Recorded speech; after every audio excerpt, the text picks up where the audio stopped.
Thanks for joining me, South Africa. On the 5th of March 2025, Police Minister Senzo Mchunu made a bold statement in Parliament. He said the task team investigating political killings has been shut down, not because it failed, but because it's being absorbed into broader detective services. According to the minister, this unit was always meant to be short term, and SAPS needs to focus more on gun, drugs, and organized crime. But in a country where political assassinations are still a regular headline, is this the right move? We ask ourselves as South Africans. Let's not forget political killings in South Africa have claimed the lives of activists, whistleblowers, and even elected officials, especially in provinces like KwaZulu-Natal. These aren't just statistics, these are targeted hits, and many cases remain unsolved. While the minister claimed that this is about aligning SAPS with the modern crime threats, critics argue that this sends the wrong message. If political killings aren't a priority crime in South Africa, what does that say to the families that are still waiting for justice to be served? Change might be strategic or it might be political. With elections looming, increasing scrutiny on the policing, and rising levels of organized crime in South Africa, SAPS is trying to refocus but disbanding the team that was making progress in political sensitive cases that could be seen as a step back. So I guess South Africa deserves a transparency, safety, and justice, not vague restructuring. So what do you think, South Africa? Please comment below on this. Which has to be quite short in terms of disbanding the political killings. It's not so much of a transition; it's more of disbanding, and then you then streamline things in line with the detective services of the country generally as you work with more emphasis on curtailing murders, curtailing firearms, curtailing things like drugs and all of that, which are giving us trouble in the country, more than political killings as it was conceived in 2018 and so on. Now you leave that part.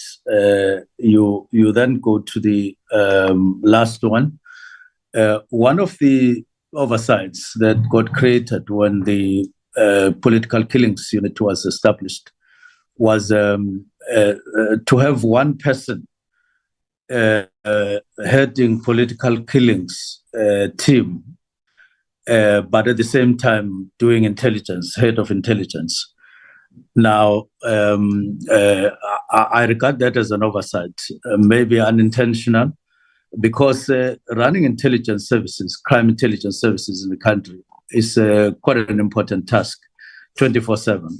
You can't at the same time be running a political task. I mean, political killings task team, because you then have to overlap and run dockets and do all sorts of things, which would inevitably lead to blurred responsibilities maybe unintentionally and all of that.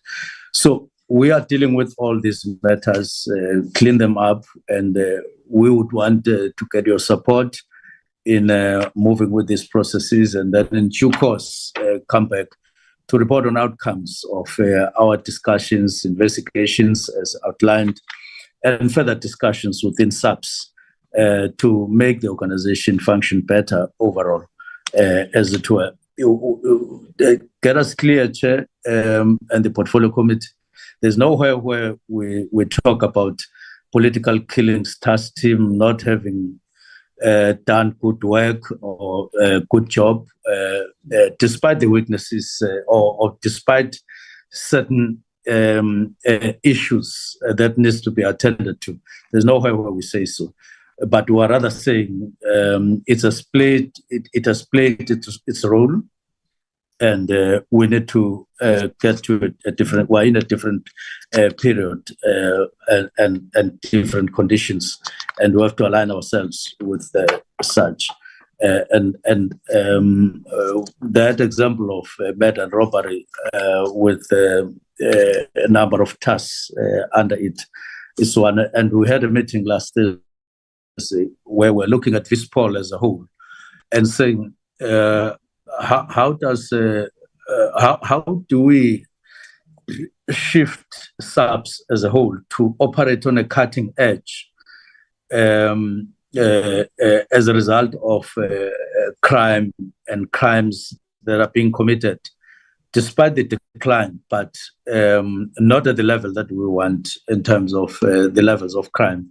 We're still high, and we can't continue explaining ourselves that crime is declining, but at a very high level.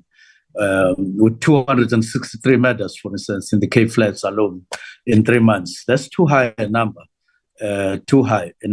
for us to be comfortable, and we've got to adjust. So once we have met National Commissioner at SAPS management after this meeting, we'll be clearer in our heads on how we are shifting to the cutting edge and repositioning even that branch so that we can effectively fight crime on the ground as happening. Thank you very much for your kindness, Chair, for this opportunity to explain some of the things.